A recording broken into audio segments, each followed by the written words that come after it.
kekuatan uang itu dia bisa membeli apapun, bisa membeli semua-muanya. Parlemen, aparat penegak hukum, semua bisa. Aktivis, media massa, bisa. Dia berusaha untuk menyingkirkan Islam, membenci Islam.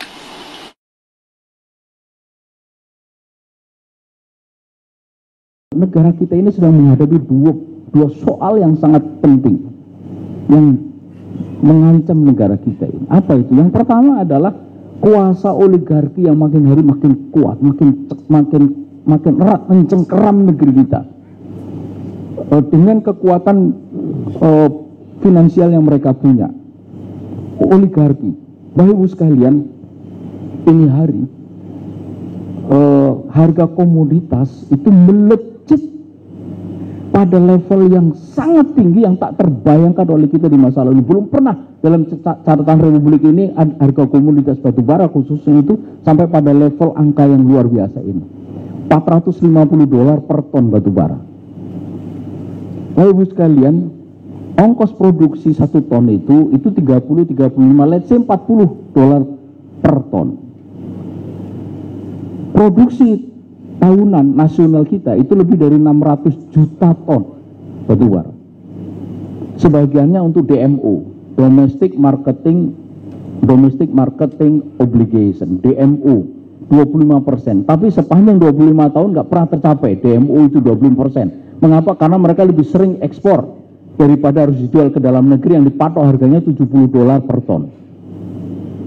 Baik,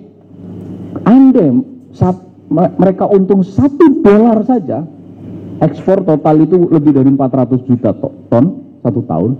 400 juta kali $1 berarti 400 juta dolar. Kurs 15.000, 6 triliun. Itu kalau untung $1. Kalau untung $10, 60 triliun. Kalau untung $100, 600 triliun. Ini hari bukan untung $100 tapi $400. Berarti kalikan 4, 2.400 triliun. Bapak Ibu sekalian, dari 400 juta itu 52% itu dipegang oleh 7 perusahaan besar. 52%. 7 perusahaan besar pemegang PKP 2B. Bapak Ibu sekalian, setelah ini boleh ngulik, cari tahu 7 perusahaan besar itu apa namanya dan siapa di belakang itu. Bapak Ibu sekalian cari. Pasti akan ketemu nama-nama yang sekarang ini lagi mejeng di dunia perpolitikan nasional. Nama-nama itu. Dan nama-nama itulah yang sekarang ini kalau bahasa anak mudanya itu lagi cuan-cuannya oleh karena kenaikan komoditas batubara yang luar biasa. Jika mereka pegang, oke, kita potong dulu pajak 2.400, potong pajak itu kemarin saya coba cari tahu pajaknya katanya cuma 17%. Tapi anggap 20%, 1/5. Anggap tadi 2.500, berarti pajaknya 500 triliun. Masih hood 2.000 triliun. 2.000 triliun mereka pegang 50%, berarti 1.000 triliun. 7 perusahaan besar.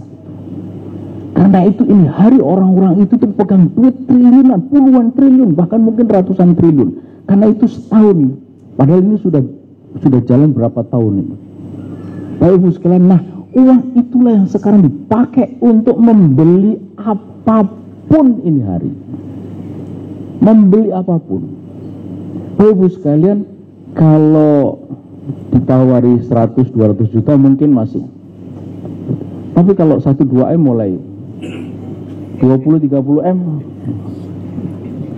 Ya. Banyak orang yang masih tahan lah kalau untuk angka-angka segitu. Tapi kalau sudah miliar-miliar puluhan itu bisa rontok juga iman dan takwa kita ini. Gitu? Manusiawi itu. Manusiawi. Dan itulah penting tadi itu nasihat Orhan kepada Murad, menggunakan kacamata akhirat itu. Ada yang tanya, apakah saya pernah ditawari? Pernah juga 2M matur nuwun Mas. Itu 2M kan, matur nuwun Mas. Baik Bapak Ibu sekalian, jadi itu. Nah, karena itu kemudian kita melihat bahwa perangkat penegakan hukum, perangkat politik itu tidak berjalan ini hari sebagaimana mestinya. Apa contohnya? Saya ambil contoh parlemen. Parlemen pada tahun 2020 mengesahkan Undang-Undang Minerba, mengganti Undang-Undang Minerba lama 2009. Yang Undang-Undang Minerba lama itu mengatakan di dalam pasal itu bahwa 7 perusahaan PKB 2B jika sudah habis masa konsesinya harus dikembalikan kepada negara. 7 itu Bapak Ibu sekalian itu memegang konsesi 380.000 hektar. 380.000 hektar kalau untuk hutan kecil, tapi untuk batu bara besar sekali. Potensinya, potensi cadangan di ladang batu bara seluas itu menurut Dirjen Minerba ini resmi. Itu mencapai 13.000 triliun nilainya. Tapi asumsi waktu itu harga per tonnya 70 triliun, $70. Per tonnya $70. Nah ini sudah $450. Anggap saja 5 kali lipatnya lah, $350. Berarti 5 kali 13.000 berapa itu? 65.000 triliun. Bener ini, saya bukan ngecap, ini semua data-data resmi. Silakan Bapak Ibu sekalian cari itu, kulik, benar. Yang itu harus dikembalikan kepada negara kalau sudah habis. Nah, ada yang habis tahun 2020, ada yang habis 2001, 2002, 2003, 2005. 7 perusahaan tidak sama habisnya. Itu. Tetapi Undang-Undang Minerba tahun 2009 yang bagus ini itu diganti dengan Undang-Undang Minerba tahun 2020 yang menggugurkan atau menghilangkan pasal tentang ketentuan harus dikembalikan kepada negara tadi itu, diganti dengan kepastian perpanjangan untuk 7 pemilik PKB 2B tadi itu. Coba bayangkan bagaimana bisa ada undang-undang kok memastikan perpanjangan. Biasanya undang-undang menyebut bisa diperpanjang setelah diselidiki, setelah dinilai segala macam. Kalau ini enggak, kepastian perpanjangan 2 kali 10 dengan opsi 2 kali 10 lagi, jadi 40 tahun. Bapak Ibu sekalian, saya itu heran, kenapa ini Undang-Undang Cipta Kerja kok buru-buru amat disahkan? Ternyata ditandatangani 2 November tahun 2020, 1 hari kemudian sudah ada perusahaan PKB 2B, 1 dari 7 tadi itu, yang mendapatkan perpanjangan 3 November, namanya PT Arutmin. Siapa di belakang PT Arutmin boleh dicari. Jadi itu ngejar untuk bisa PT Arutmin itu dapat perpanjangan. Dan dia dapatkan melalui Undang-Undang Cipta Kerja, royalti 0%. Bapak Ibu sekalian, tidak ada angka lebih rendah daripada 0. Kalau 10 masih ada 5, 5 pun masih ada 4, ada 3, ada 1. Tapi kalau 0 itu gak ada yang lebih kecil daripada 0. Artinya apa? Itu gratis. Lalu sekarang kalau ada bisnis yang cuannya begitu cuan di negeri ini, tidak ada yang lebih cuan daripada batu bara.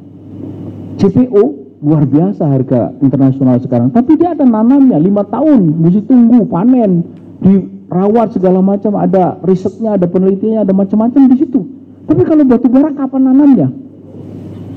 Sama seperti nikel juga, kapan nanamnya? Tak ada. Tahu-tahu produksi dia.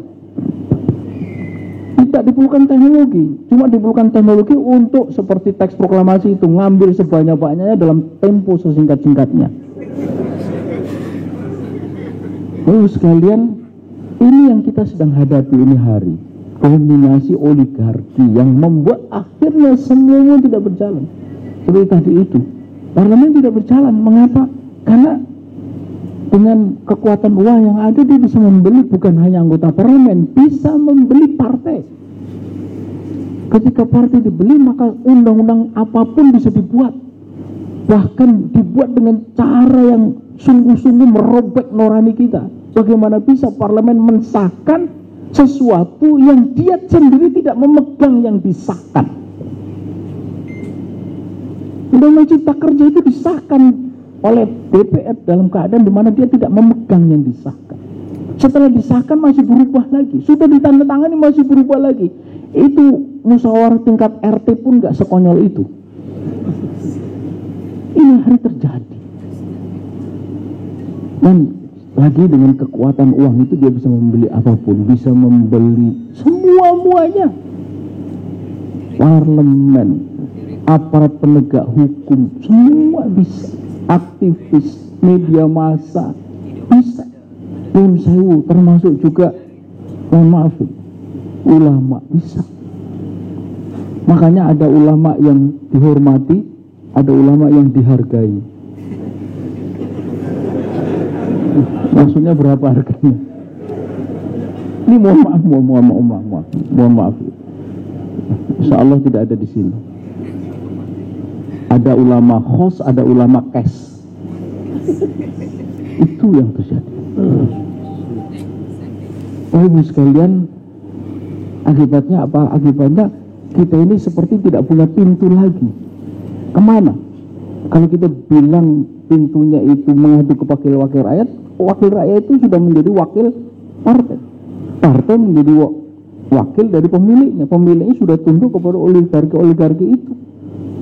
Bahkan ada partai yang dia juga bagian dari oligarki itu sendiri. Mau kemana? Ke aparat penegak hukum juga sudah begitu. Karena sekarang ini ada yang salah tidak disalahkan, yang tidak salah disalahkan, balik-balik. Seperti Ustadz Farid Okbah, coba apa salah dia? Tak ada. Dia mengurusi lembaga amil zakat, menyalurkan dana, bahkan dia sempat membantu untuk semacam, sebutlah dalam tanda petik, deradikalisasi orang-orang yang dianggap radikal karena terkait dengan kegiatan so-called terorisme itu. Tapi ini hari diperlakukan begitu rupa seolah-olah dia itu melakukan kejahatan besar. Sementara di luar sana yang begitu rupa itu tak tersentuh oleh hukum. Ya, baik, ini satu. Kemudian yang kedua, apalagi yang memperhatikan, yang memperhatikan adalah kecenderungan negara kita ini menuju kepada istilah saya itu sekularisme radikal. Sekularisme radikal. Negeri kita ini sesungguhnya dari dulu itu ya sekuler. Sekuler dalam arti kalau kita menggunakan definisi yang dibuat oleh Muhammad Ghazali dalam kitab Al-Jahiliyatu fi Asri Qurn atau Jahiliyah abad 20, itu di sana dia mengeluarkan satu definisi tentang sekularisme. Itu dia sebutkan sekularisme atau ilmania itu adalah iqamatu hayatin bi ghairi asasin minaddin, itu membangun seluruh kehidupan di atas landasan selain ad-din, selain Islam. Itu sekuler. Jadi pokoknya apa yang dimaksud dengan membangun struktur kehidupan? Membangun struktur kehidupan itu struktur kehidupan itu di situ ada politik, ekonomi, sosial, budaya, segala macam. Itu namanya struktur kehidupan. Kalau itu dibangun di atas dasar selain ad-din, selain Islam, maka itu sekuler. Maka sesungguhnya sepanjang hidup kita bernegara ini dari awal dulu sampai ini hari itu sekuler dengan definisi ini. Tapi kita lihat bahwa sekuler itu bertingkat-tingkat ternyata. Di masa Orde Baru kayak begitu. Bahkan di ujung Orde Baru agak ramah lah kepada kita. Kemudian 10 tahun masa SBY kita bisa melihat sendiri, ya sekuler tapi gak galak-galak amat. Tapi kalau sekarang ini sekuler radikal.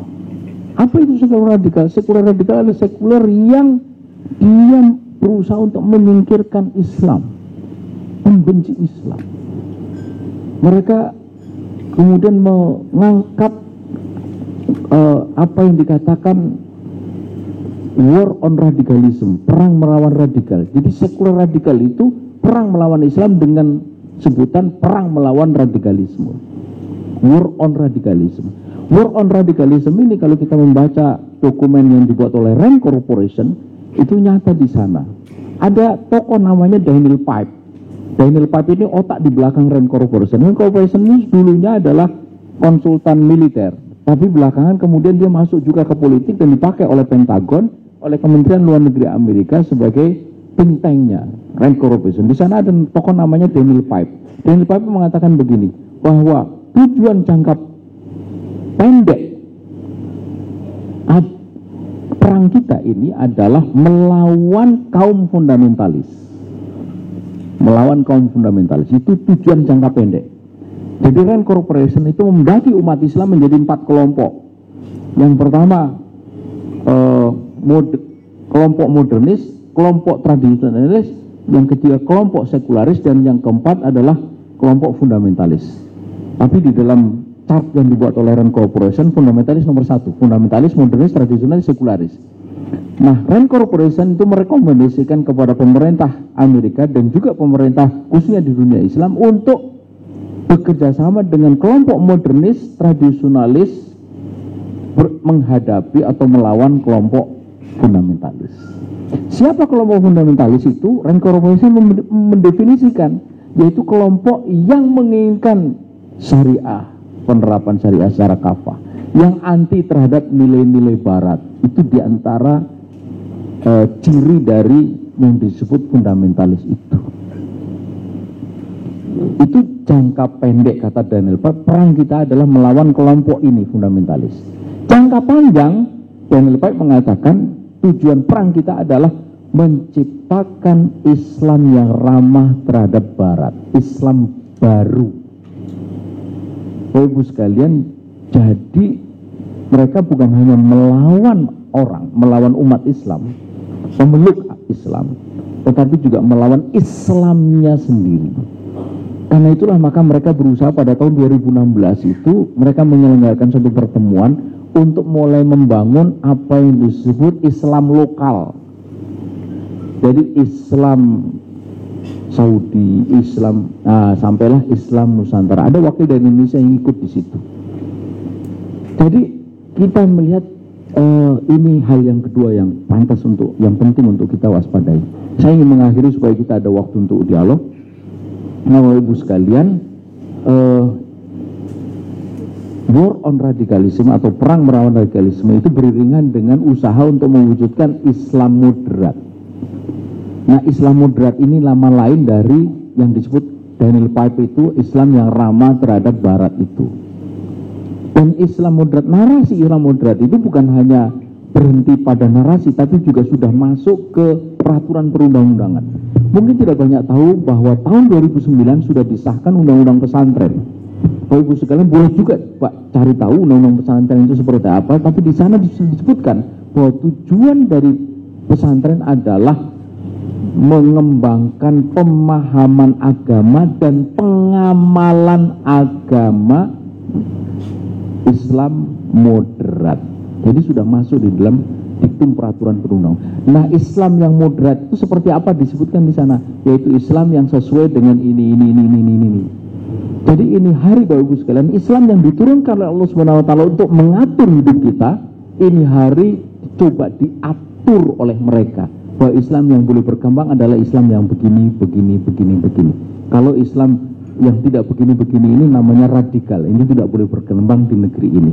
Inilah yang kita sebut sebagai sekuler radikal. Kita mesti tahu apa yang tengah terjadi ini hari untuk memastikan kita berada di mana dalam persoalan yang sedang terjadi ini. Apakah kita menjadi part of dari mereka, part of bagian dari oligarki tadi itu? Karena ada juga umat Islam yang menjadi di situ. Boleh dilihat, saya tidak perlu menyebutkan namanya, nggak enak, ya. Dan juga sudah Bapak Ibu sekalian tahu, jadi nggak perlu diberitahu, orang yang sudah tahu kan gitu. Part of dari sana kita bisa melihat tokoh yang kemudian menjadi bagian dari mereka. Kemudian yang kedua juga menjadi bagian dari sekularisme radikal yang memerangi Islam atas nama radikalisme itu. Kita bisa, jadi posisi kita di mana? Menjadi bagian dari mereka atau justru kita ini berada pada titik yang sangat diperlukan untuk membela agama kita ini. Ini saya kira menjadi ujian bagi kita. Apakah kita ini setia kepada risalah atau tidak? Bapak Ibu sekalian, sebagai penutup, saya ingin menyampaikan nasihat Rasulullah SAW dalam hadis riwayat Tabrani itu. Inna rohal islami dairatun Faduru ma'al kitab haitudar. Jadi Nabi mengatakan kita harus setia kepada Al-Quran dimanapun Al-Quran itu berada. Ala innal kitab wa sultana sayaftarikun. Nanti akan tiba masanya Al-Quran dan penguasa itu akan berpisah. Apa tandanya Al-Quran dan penguasa berpisah? Nabi mengatakan yaqduna li anfusihim. Mereka mengambil keputusan untuk diri mereka, tidak berdasarkan Quran. Seperti ini hari membubarkan ormas Islam segala itu untuk kepentingan siapa? Bukan untuk kepentingan umat Islam. Kalau umat Islam mestinya yang sekuler-sekuler itu yang dibubarin, gitu. Yang kurup-kurup itu yang dibubarin. Mayaduna lakum, mereka tidak mengambil keuntungan untuk kamu. Lalu apa yang harus dilakukan? Nabi mengatakan lakukanlah seperti yang dilakukan oleh pengikut Nabi Isa. Mereka setia kepada risalah meskipun mereka harus dibunuh, dikupas kulitnya segala macam. Kemudian ditutup nasihat itu dengan sebuah ungkapan yang luar biasa, yang pantas atau yang semestinya kita pegang. Apa? Kata Nabi, baginda Rasulullah SAW mengatakan, mautun fi ta'atillah, mati dalam taat kepada Allah, khairun, lebih baik, min hayatin, daripada hidup fi maksiatillah, dalam maksiat kepada Allah Subhanahu wa taala. Wassalamualaikum warahmatullahi wabarakatuh.